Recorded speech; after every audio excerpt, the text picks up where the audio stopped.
Start. Great to see everybody, and to see everybody who, and to be able to communicate with all those people who are listening to our rerun, which is kind of double. So it's a sort of 30 or 40 people who are checking in. A really warm welcome to those of you who have not joined us before. So Elevate, to sort of bring you all back into the room, if you like, we spend a few minutes talking about the weather in our respective parts of the world just before the hour. If you want to join us and gossip for a few minutes, all is well. Heat waves are sort of generally over, certainly in the United Kingdom. We wanted to talk a little bit about where we're going with the platform with Elevate, and then we've got a special guest speaker, Victoria, who is Stephanie Olson. She hasn't joined us. She'll be a little bit late, but she's going to be talking about working out of trauma and helping others. So that's going to be very interesting. I hope everybody can stick around until she presents, okay? So she's going to be around about 1/2 the hour. Gina Longo, you've asked for permission not to use your camera because you haven't got the Union Jack flag up in the background. You are... I'll have it up shortly, I hope. Duly forgiven. So we now have climbing towards 200 listings on Elevate from a 0 start in May, which is not bad. So we're really pleased about that. I'm very, very excited to have you all with us. That means just over 100 people who are registered users. And we have started to create inbound traffic at around 1,000 unique visits a week rate. And we're absolutely delighted that we're beginning to have a kind of community of people who will look out for each other in terms of our expertise, promote each other when they're not necessarily the correct person for the conversation they might be having with the outside world. And those things are differentiators, really, and certainly we like and trust each other is another one too. Diversity is sort of right in the bedrock, in the root of why we do this, not just who we are, and that I think is an incredibly important part of the overall mix. So to give you a few updates before we have our talk today. We've got a couple of things going on during the week. Victoria, you've been doing intro workshops on a Thursday. How's that gone? Actually, it's been on Wednesdays. It's been very great. I've invited everybody on. Sometimes it's not possible to get everybody to join me. So what I've been doing is also sending the replay if you can't join us, but we're doing this every single week. It's an intro to Elevate 3.0, tips and tricks, what we're about, how we support you. So if you have the chance to join me next week on Wednesday, I would love to have everybody there. And today I want to talk about a little bit about that fantastic hashtag and a lovely little plan that we're hatched, which is for enterprise sales. If you've got, Victoria, you go ahead and interrupt me because I'm not looking at the chat if there's anything else to add, but anybody who wants to ask any questions, go ahead. So this week and last week, sort of our approach to enterprise is any organization of over 500 staff or $100 million turnover is a target for us.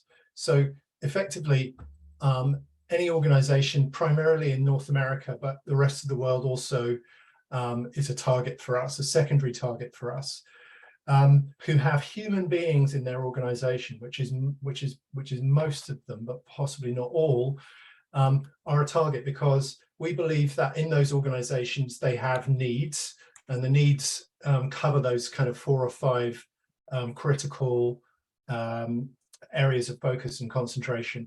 And obviously they are climate change, sustainability, mental health, diversity, equity and inclusion, leadership, management skills. And those are the areas that we've sort of focused on, but it's non-exclusive. So other people have areas of digital transformation or other bits and pieces. Sherry, what did you say to me the other day where you said people will not buy from you unless they? Let's say know, like, and trust you. Know, like, and trust you. You have to develop relationships. If you don't develop relationships, nobody's going to want you. And once you get the relationship, they will share you with other people.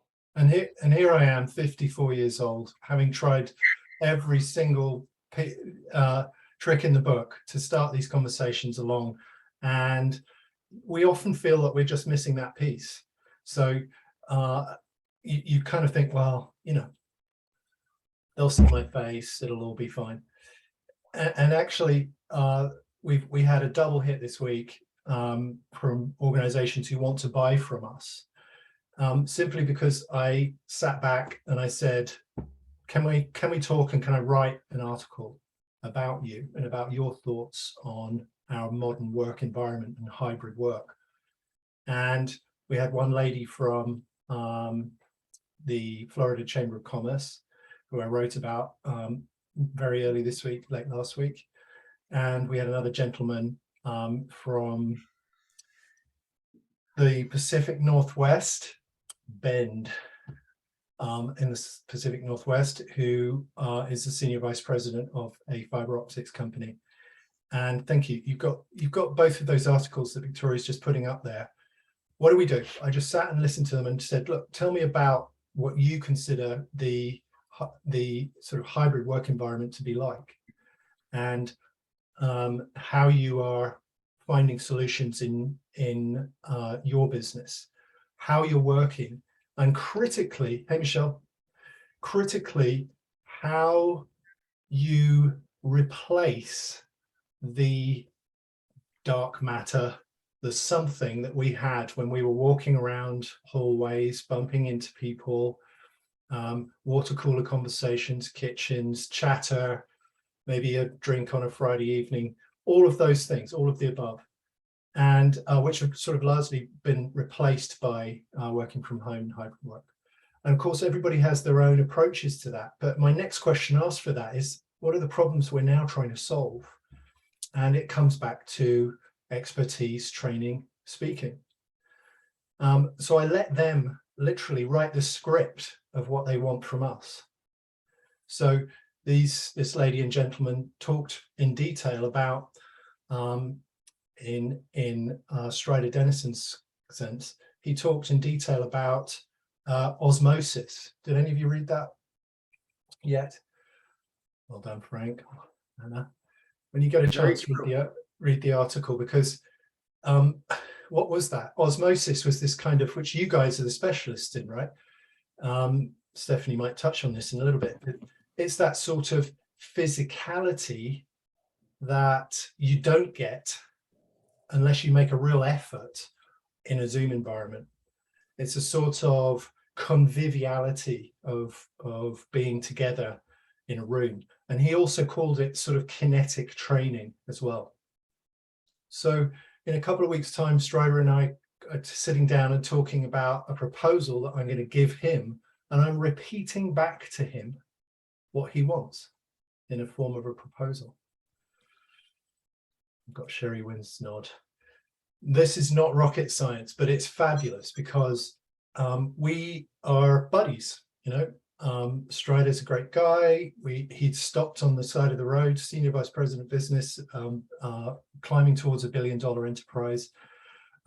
Katie, Ironman finisher, amazing woman, vice president of the Florida Chamber of Commerce, and really looking at all of those elements of what she wants over the next 6 months or a year. She wants at least 3 conference speakers for next May.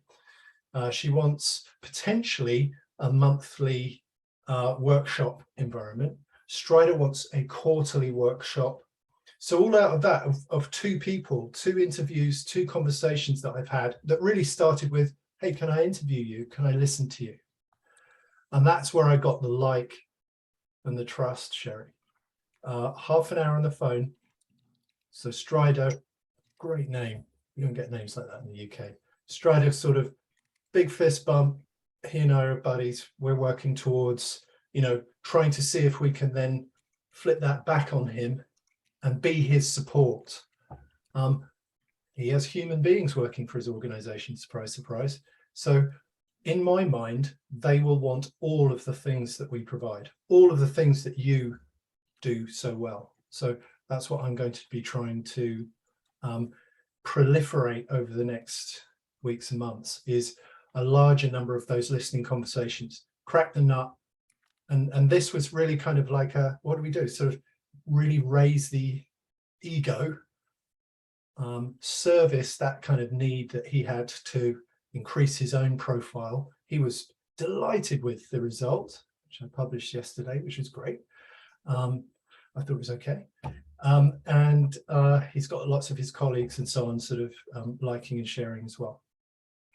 So every time you see one of those articles that has a hashtag Elevate Elite, Victoria's going to remind you about just now, follow that hashtag on LinkedIn. When you see something from me, it's absolutely unashamedly strategic. So I'd love you to write a meaningful note, comment. Just take a couple of minutes, write something meaningful. Thank you, Anna. Thank you, all of you, and Frank, for writing those thoughtful comments. They make a huge, huge difference. Why? Because they keep that post in flight. Without them, the algorithm will just drop them like a stone. So we have enough people in our group. We've discussed this previously, haven't we, Diane? We have enough people in our group to keep those really important strategic ones afloat, and they're really impressed, So that means that that dialogue just is so much easier. So I've got to do 2, 3, or 4 of those a week. And each one of them, I think, is worth 6 figures US. Every time you get a company like that, they go, oh, you guys you've got everything we need. And that's just breaking the barriers. Any questions? Frank had his hand up earlier. What I was going to speak to was what he was talking about with osmosis, which to me has to deal with the energy that we all give off. If you give off positive, good energy, you can only feel those energies in person. You cannot feel them. I shouldn't say you cannot feel them via a Zoom call. You can, but it's very difficult. It's a lot more. It's actually something that I would love to be able to get into a conversation with Bill, Sherry, and a couple of other people to figure out what are the points that we can hit to have that osmosis come through on a Zoom call. He said to me, I can't really describe this. This is a kind of really dumb way of describing it, but it feels like osmosis to me. No, it's the first time. So that's not dumb. He just hit the nail on the head. No. What he's talking about is very true. It's the reason why when you're standing in the kitchen in an office and somebody comes in, you'll stay there and listen to them, and other people, you'll just walk away. It's that simple. Yeah. So the question is how do you create that on a Zoom meeting? Bill, I see you laughing in the background. I see that smile. Well, look, you see how looking on it is Zoom. There's some osmosis going on, or is it just self-disrespect or something? I don't know. Healthy disrespect. Anyway, for those of you who don't know Frank, this is the first time in 2022 we've had a comment that hasn't been about Italian cookery or Marcus Aurelius. So, well done, Frank. I would just like to add that I like that when Victoria sends an email out saying, "Hey, Robert just put out a thing. Please go comment, like." Because for me, that's just like if I see it, I can get it done right there versus trying to go look and follow or whatever. But that just is I love it. If you can keep doing that, that would be amazing. Thank you so much. I agree with You can Sherry. count on it. I agree. Perfect. All right. Thank you for your feedback. Victoria is not just the glue that holds it all together. She is what holds it all together. So well done, Victoria. That would be great. Okay. So I also think that there is something very, very strong in what Zoom does. And, we are being hired to do Zoom work as well as in-person work. And there is, goosebumps and excitement and emotion are all possible on Zoom. as I'm feeling right now for you. So it's still a special formula and a special format, because, you know, I can see you. We've developed relationships even though I've not met any of you apart from the Swedes, but that, which not least the Swedish contingent, but they're close to me, right? They're only a 45-minute flight away. Okay, now there's no COVID testing across the Atlantic. I'm on my way. I'm coming to see you. I'm coming to see you. Come on over. The water's fine on this side of the pond. Victoria, would you like to make an introduction to our special guest? Yes, of course. We have Stephanie Olson, the one and only. She's going to be talking about working out of trauma and helping others. So, Stephanie, the microphone is yours. Can you hear me?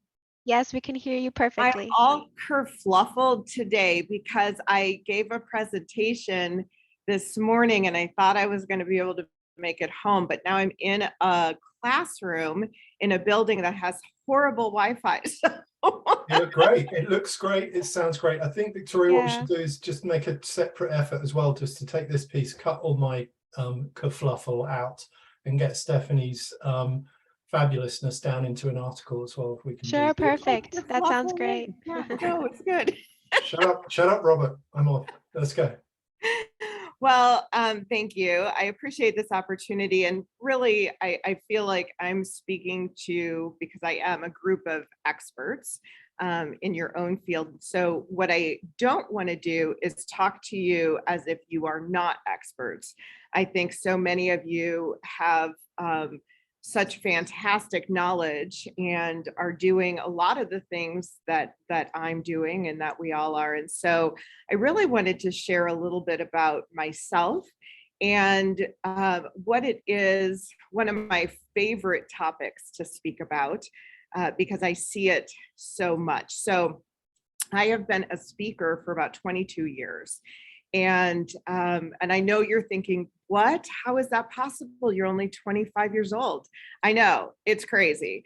So yes, I've been a speaker for 22 years. And what I typically have spoken on are the things that have affected me, the things that I speak out of my own life. And I think that as speakers, that's what we do best. When we write out of our own stories, when we speak out of our own stories, that's when we're relatable. That's when people connect with us, because it's about who we are, and then we can help them, you know, better their lives in whatever way that may be. And I come from a place of a lot of trauma early on. I had a lot of trauma my first 5 years of life. And, you know, a lot of times we think with kiddos, oh, kids are resilient, they can bounce back from anything. That's really parents just trying to make an excuse for us feeling better about what we've done to our kids. The reality is those first 5 years of life are critical. And so trauma that happens throughout that really revisits us throughout our life. And that can affect us in our workplace, that can affect us in our daily relationships, but it affects us, no question.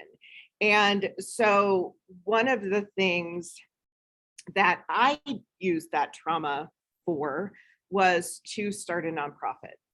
And so I've been running a nonprofit for years that really focuses on some of that domestic and sexual violence, human trafficking, and prevention education. I speak about all of those things, but really moving into that leadership focus and business, and what we're seeing in the workplace is changing dramatically, because we're dealing with a whole new generation of people who are experiencing life very differently, with the addition of social media, with the addition of, you know, what we're doing today, we could have never done back in the 90s or the 80s.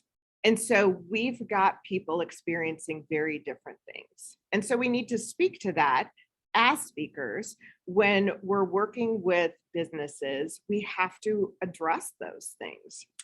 And so one of the things that I love to do is work with businesses and employees and staff about their trauma. How do you lead through your trauma and not re-traumatize your entire staff? How do you do that? Because that is not always an easy thing to do. And one of my most, I'm not going to say it that way, one of my least favorite phrases is, stop, you're triggering me. Don't trigger me. Well, I get it. I mean, we do get triggered from our trauma, and we need to recognize that. But one of the most healthy things we can do is to recognize that triggering and embrace it and say, okay, how can I move forward through this trauma? What I'm seeing with a lot of millennials in the workplace is just a different perspective of leadership, a different perspective of how they expect to be treated, a different perspective of how they intend to be addressed. And so you'll see different, like, I think for most of us, if we were going through a traumatic situation at home and struggling with something, it would never occur to us to not go to work. Or it would never occur to us, if we were not going to work, to not call in. I mean, that's just part of, I think, how we've been raised. Our generation is just like, this is what you do, this is how you do it. That's not the case today. I've seen young people who are experiencing trauma, and their mental health, which is, it's important, their mental health, but their mental health comes beyond anything else. And so, well, I know I didn't call you to tell you I wasn't coming into work, but mentally I'm just not doing well.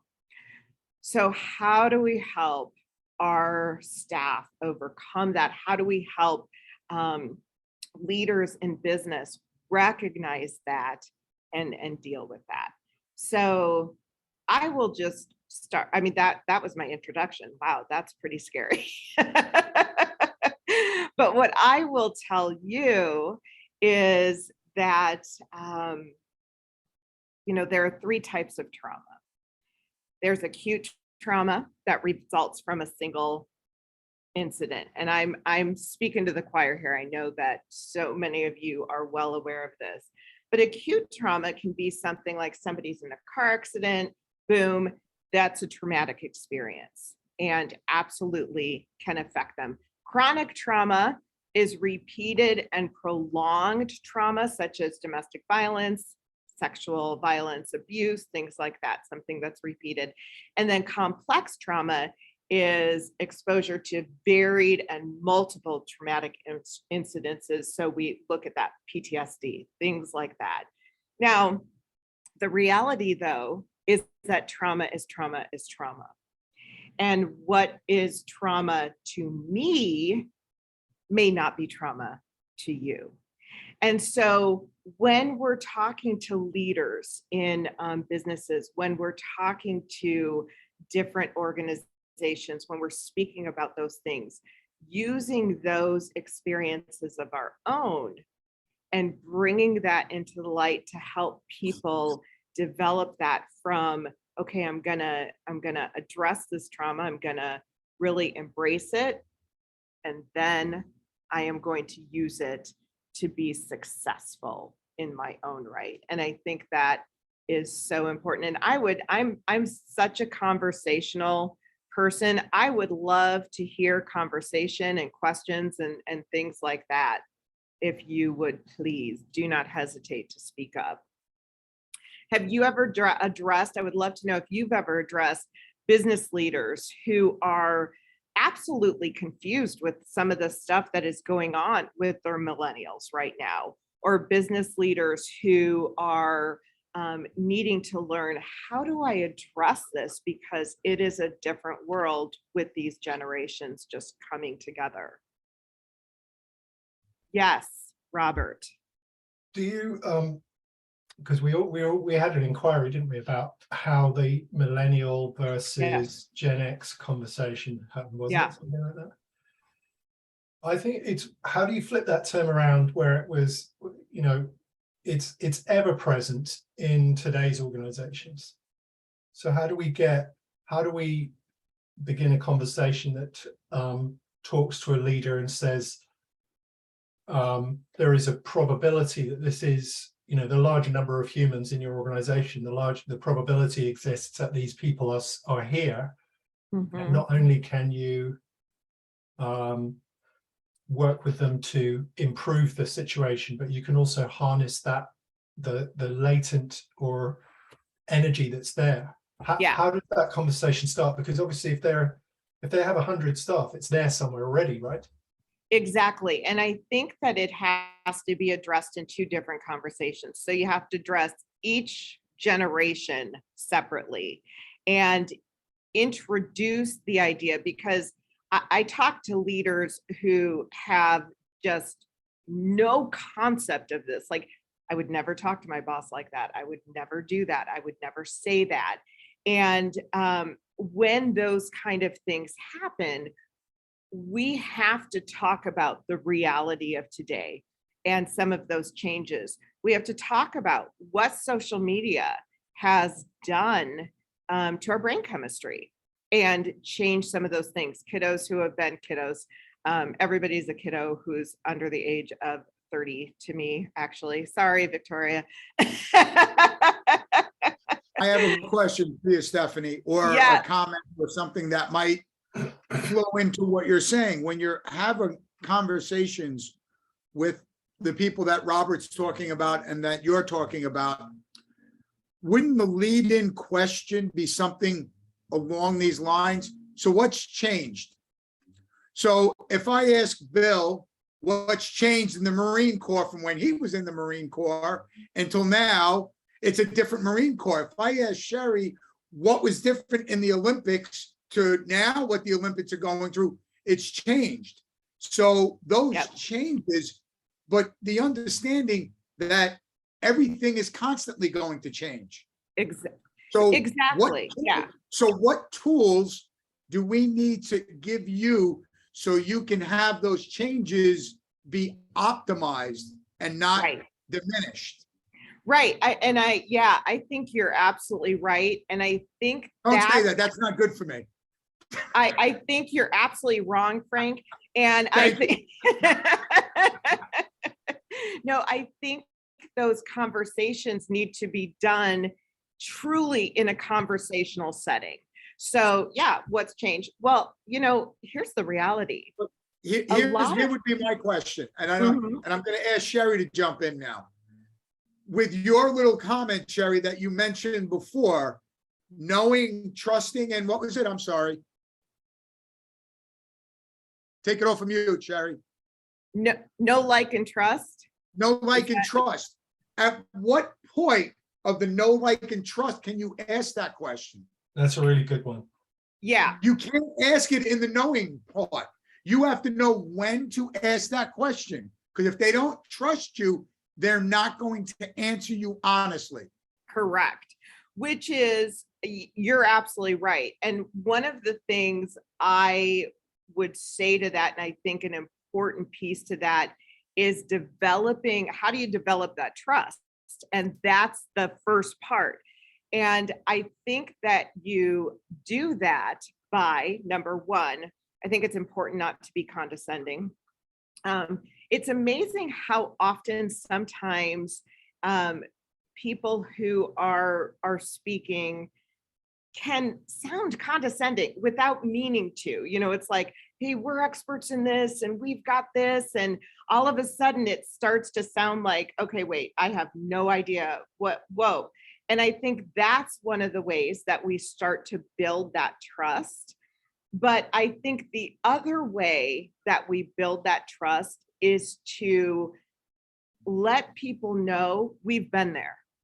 And whatever that we've been there is, and we have to have been there.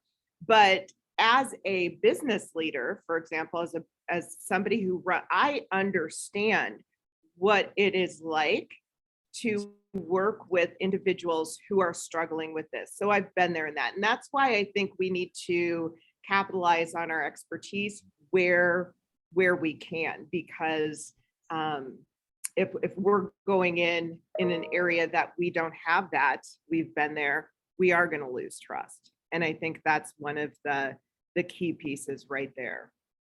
I have a question or a comment, Stephanie. Yeah. When I hear this, in a way, I think it's the millennials have a more, it's a healthier way of approaching trauma, because it is healthy to be able to talk about it instead of just like our generation not talking about it. It's not allowed to talk about it, because in my experience, when I speak to business leaders in one-to-one conversations, trauma always comes up because everybody has it. So I think exactly that, I mean, so for me, it's very important to start with the business leader and have those individual conversations, because then they will open up and then they will be able to talk about it.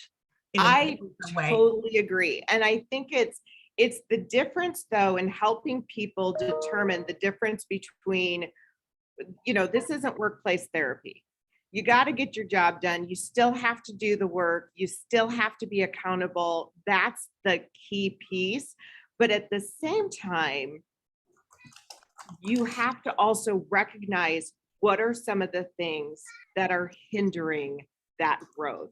For example, had an employee who went through an extreme amount of trauma in their childhood and went through the foster care system, all that stuff. Now, so that trauma is just a part of their life, and they had done a great job in moving forward through that. However, the one piece that really affected their work was control. They needed to have control in every aspect of their life because they didn't have control in others. And so that came out in the workplace in the form of, I am not going to allow anybody else in work have access to the things they actually need to have access to. I am going to take over these meetings and I'm going to completely derail things because I am taking control. I'm not going to allow the business to grow further because I don't like that idea, and so I'm going to control it. So you have to take that trauma and put it in direct correlation with how it's affecting work. So it's not just, I agree with you, Anna, so wholeheartedly. There's a piece of that is much healthier because they're willing to talk about it, hopefully. But the one piece that is probably not as healthy is that triggers me, don't trigger me. Well, how can we help you work through that piece? Because we are all freaking triggered every day, I mean, that is just the way it's going to be. And so how do I take that and learn how to make that a part of my success? Now, in this case, with that employee, as a leader, my goal is to help her recognize that, okay, so we're having some issues with this area. What can we do to get you to let go of some of those things? What can we do to help you delegate? What can we do to help you, whatever those things are, to deal with that piece of trauma and understand, hey, it's not that trauma, I get it. That's something, yes, you definitely need to work through, and I honor that. At the workplace, this is what we need to do. Bill. No, hold on. Lisa's first. Oh, I'm sorry. Lisa first. Yeah. Oh, Lisa. Where is Hi. Lisa? Lisa's up here. Hi, Lisa. You are up there. She's in the top. She's in the top left for me, but I think she's in the bottom right. Me too. So I had a comment, and then I also wanted to pick up on something that you're saying. So something I was following recently on social media was an interaction similar, taking was probably like a millennial conversation that she was having with her supervisor. And she's blown this up on social media. So I don't know if the supervisor knew, Oh. but she was repeating everything. She said, I asked this question this way, he spoke Yeah. to me, this is what he did. And so it was like an ongoing thing. And I think there's so many other dimensions that are going on with that you may or may not know as a supervisor, and people are Right. commenting from around the world. That was just a comment. The thing that I wanted to pick up on is it all really stems to me on how we communicate, right? So if you can find like a baseline of something that you can do on the ongoing basis with your employees that really helps them to know that these are the ground ways of how we communicate. Yes. And you can break it down into a lot of different components, but I think what I've seen personally in my own business is that people come into problems when they're only crisis mode. So they're Yes. only handling when something bad has happened. But if you have like set things, touch points that you are always coming back to, then you're able to really kind of put all these different personalities and all these different things that you're talking about, but there's some baseline of agreements that we can come up with how we relate to one another in the workplace, how we communicate on an ongoing basis. 100%. And some of that is facilitating things like Clifton Strengths or facilitating Enneagrams or whatever it may be to learn how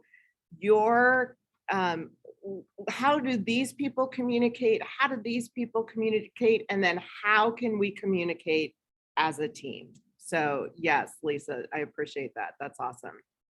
Okay, now Bill. Okay, now it's my turn. So a couple of observations, and it leads off with the story. So as Frank mentioned before, I had been in the Marine Corps. I'm a Vietnam veteran.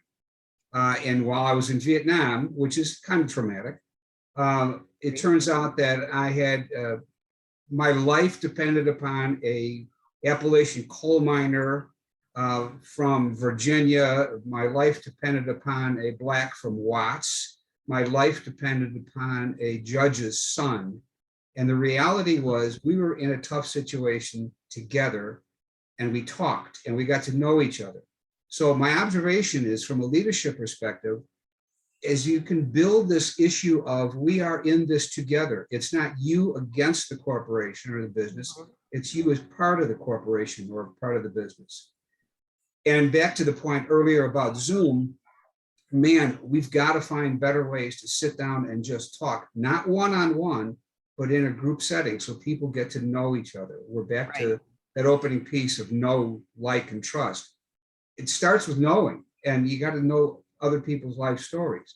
Yeah. So that's my 2 cents on this one. And the big problem I have with Zoom is you can't get two people talking at the same time because it cuts out.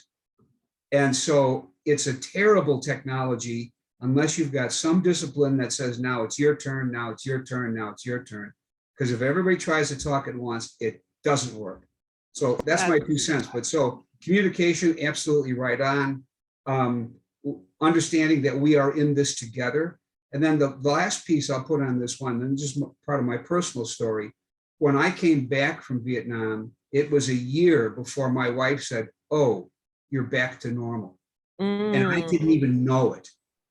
I didn't even know it. Yeah. But she was, so part of it is you need somebody that you just plain trust. And I'll leave it at that. Yes. Okay. See you later. No, I love that. And that's really important. And I think a huge part of communication, because we do have this generational gap, is listening. So, having that conversation with a millennial that, gosh, I don't understand that perspective. Let me understand you better and help me to understand that. And I think that's a key piece. Agreed. Was Diane before Sabrina or vice versa? Diane and then Sabrina. Okay, thanks, Victoria. Wonderful thoughts, Stephanie. Thank you. One person shared with me, because I've had a fair amount of trauma as well. I've done EMDR, if you're not familiar. If anyone's familiar that I'm looking at hypnosis for something as well. But one person commented to me that, I needed to look at my traumas as if parts of my body had been amputated. And, or there was a visible scar, and to not try and say, oh, let's say my hands off. I mean, to just say, I need to work around that. I need to accommodate that. There's going to be things I need to adapt. And it's obviously very different when it's visible. I mean, it's the invisible stuff that I think is very, very hard for us. A listening exercise that I've done before is I have someone hold a pen, and I'll say, only the person with the pen can talk, and that's been an interesting thing as well. And I'm repeatedly saying, tell me more, tell me more, tell me more. And that's also been helpful. So very thoughtful comments. Yeah. Thank you for sharing that. That's good. And I will add to that. I love that. You do want to think about it as a physical scar, but also teaching millennials primarily. So teaching an older generation, yeah, you get to talk about your trauma. You actually get to do that, and that's healthy and that's positive. And then teaching a younger generation, yes, you get to talk about your trauma, but it can't interfere with what you're working on. And so I loved what you said, Diane, about you have to work around those things and learn. Just like if you are an unsighted person, your other senses start to really pick up. And those are the things that you have to start to do to work around that trauma. Sabrina. Morning, everybody. Thank you for this. You're on mute, Sabrina. Mute. You're muted. Sorry. You've done it again. Put your finger on it. I'm not sure what's going on. Go on, try again. Okay, I think I'm in. Okay, good morning, everybody. I just wanted to say thank you, Stephanie, for initiating this discussion.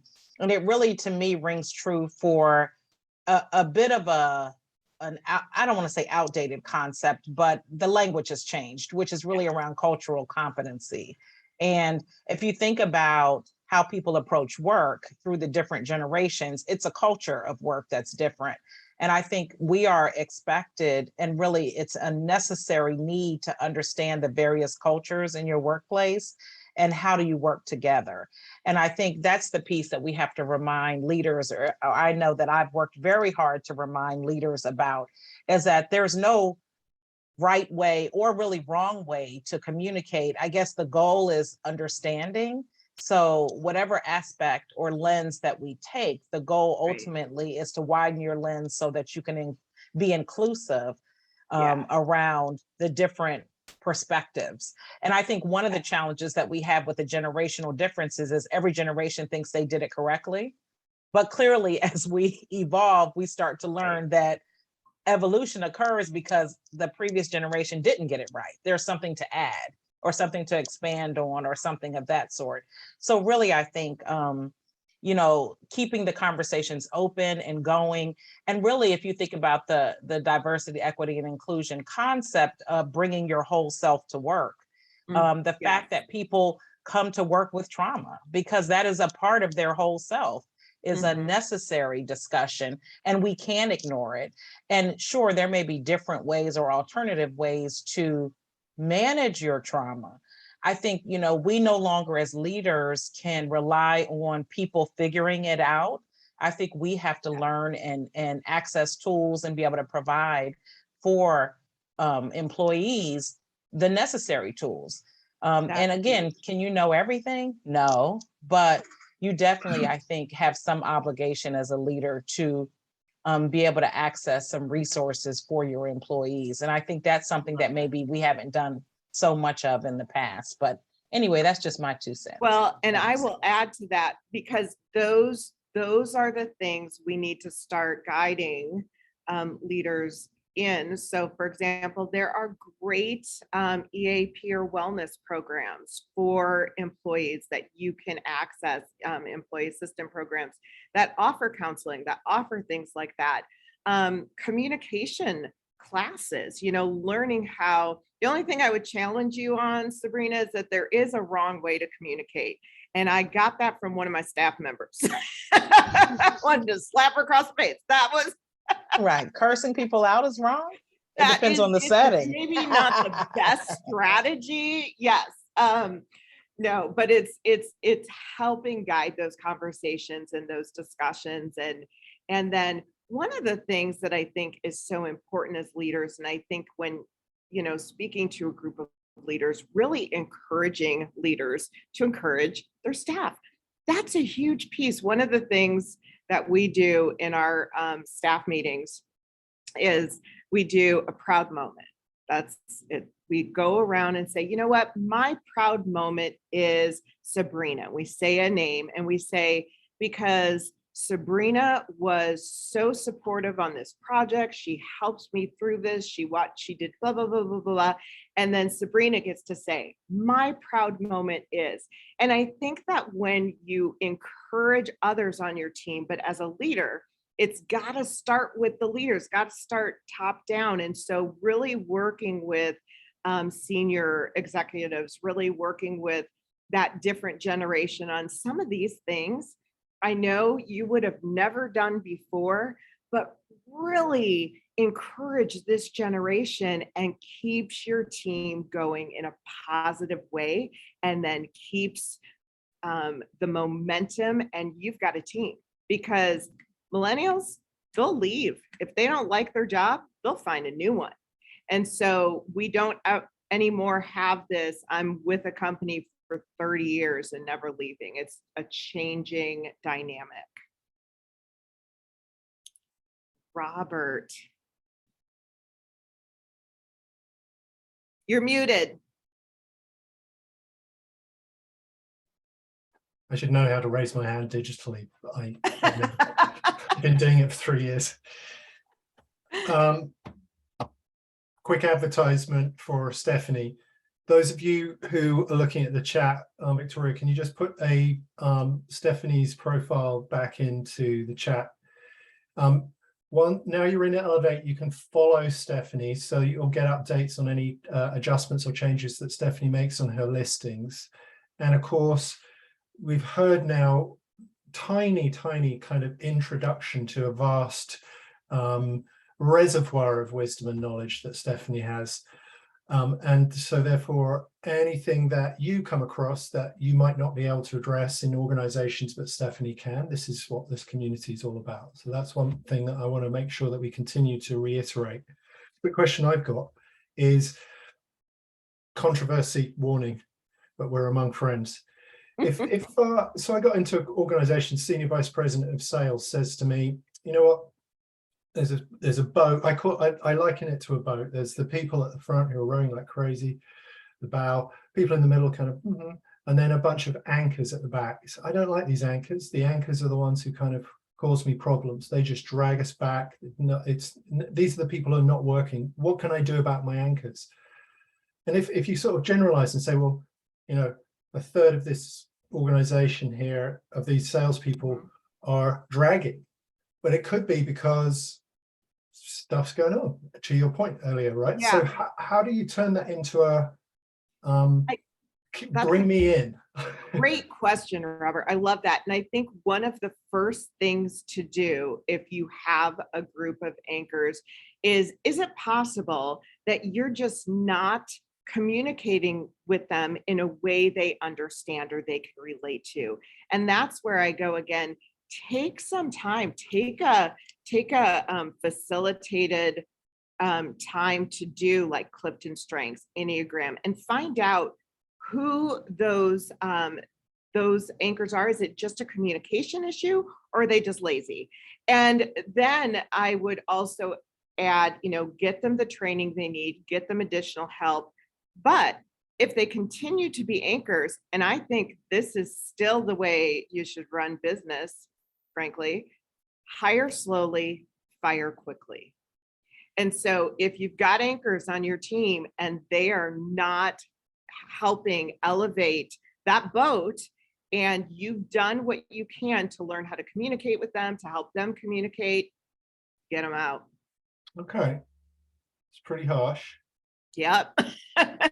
You've done the things, and then if the things don't work, I just recently had to terminate a director that had been with me for 3 years. And we worked with her on communication. We wrote her up last year. She got better. And then it was like, we're done. We can't do this anymore. And and then what you realize as a leader, what you see, you don't even realize the toxins you're breathing in until you stop breathing them in. And so sometimes those anchors have to be removed it's like pruning a rose. You've got dead heads on your rose, and sometimes you have to cut off that dead head for your roses to blossom. And that's just part of business. So a lot of the time we're offering that support as an opportunity. Just because we're all in a small room together. The very person who mentioned that word anchor was Katie. What was her surname, Victoria? It's a difficult one. It was a double-barreled surname. Anyway, she was the lady that I featured in an article or post this week, and she spoke about anchors. I think we ought to try and address that to her, even though it's not an immediate requirement. But that is a really interesting thing. How do we address that? And actually, it comes across as very kind of assertive. You know, it's almost like sort of, thank you, Katie Jones Yurta. It's really quite sort of 3 strikes you're out in a way, isn't it, Stephanie? Let's offer some support. Is there any change? Try a different approach, and then bench. And I think that's the really important key, because we can't forget that even though things are changing, even though we want to be sensitive to trauma, even though we want to be whatever and offer these things, we can't forget we're running a business. And the bottom line of business is to elevate, no pun intended, or maybe pun intended, but we want to elevate that business. And sometimes in order to do that, you do have to get just real. Fantastic. Well, look, 3 minutes to go. We could carry on all day, but thank you so much, Stephanie, for your nuggets of gold. And that was really, really fascinating. And now, you know, I definitely feel personally that I have, you know, my toolbox is increased. I have more knowledge about what you offer, not to apply that myself necessarily, but to say, oh, I know who we need to speak to. So those of you who had just joined us, who have been here for a while, we've done this week in, week out. And I think it's really, really, really useful to hear more about you and to hear more about the areas that you cover. So a couple of minutes to go. I wanted to just reiterate that Victoria is going to continue to give you workshops not only on Elevate, but on organic LinkedIn best practice, which I think is really, really useful. Bill and myself are going through a pilot on Google Ads and digging deeper into Google Ads version 4.0 and Google Analytics, which is super complicated. And when we come up for air, we'll report our results. And also on the enterprise sales, of course, any more of those comments that you can provide, it keeps that aircraft in flight. And those individuals that I'm writing about are our targets. And we will, once we get them over the line, be able to, you know, really address all of these issues that you've been raising. And for example, Stephanie, you raised today. Yep. I do have a quick question. So I think that I'm missing one thing. So I saw your article, read that, awesome, liked it, shared, but you said comment on Elevate Beta. Is that that part I was missing? And I wanted to know where I was supposed to go to comment. Am I making that up? Just straight in LinkedIn. So comments in LinkedIn. Comments on LinkedIn. Meaningful comments, not thanks for sharing, is the key. Anything that's sort of like thanks for sharing, smiley, is going to send us to the bottom of the rankings. Meaningful comments that you've made over this week. If you care to do that, not that if they're not, you know, not contrived, real, just help us propel our relationship and really amaze these people with all our skills and knowledge. Right. So top of the hour. Stephanie, thank you so much. I'm sorry. I'm Yes, sorry, go on. Robert, for interrupting. Before we go, I believe Annika and Sabrina wanted to add something. No? Okay. Not today. Okay, perfect. I just saw their hands up. Okay, no All problem. right, so listen, Stephanie, thank you so much. I realize you're busy. You squeezed us in today. Thanks so much, everybody, you for very spending much. the time. Keep enjoying summer. Thank you, Tisa, for joining us. Thank you for all of our new people. And I really appreciate your time, and keep supporting us on Elevate 3.0. Keep looking at your listings, looking at each other's listings, and keep looking out for these enterprise notes. Thanks so much, everybody. I appreciate Thank you it. for joining Great us. to see you all. Have a great weekend. And Victoria, you're going to stick around. Anybody else has any questions? Yes. Can do that. Frank's talking to me with his mute on. Bye, guys. See you. Bye-bye. Bye-bye. Hey, Robert, can I ask you one quick question before I go? Just 1 second. I'm going to stop recording.